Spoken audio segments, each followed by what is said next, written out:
Empat lagi ini ada di Kalimantan, Banjarmasin, Balikpapan, kemudian ada di Medan, ada di Surabaya. Ini untuk kita bagi per area. Jadi supaya lebih cepat, waktunya lebih cepat, ongkosnya lebih murah tentunya. Kemudian juga kita tadi yang saya jelaskan kita juga punya namanya HOP. Ya.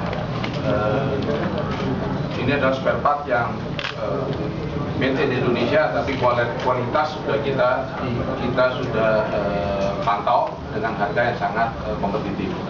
Kemudian juga kita melakukan training kepada driver-driver. Dengan melakukan training itu akan efisiensi untuk pemakaian bahan bakarnya cukup terasa, sangat terasa karena supir terbiasa membawa kendaraan tersebut.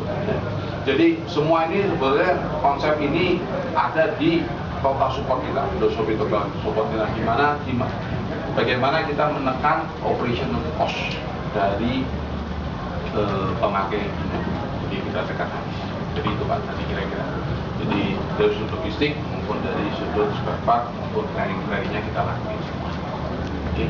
Okay, so basically to minimize the operation cost of the customers.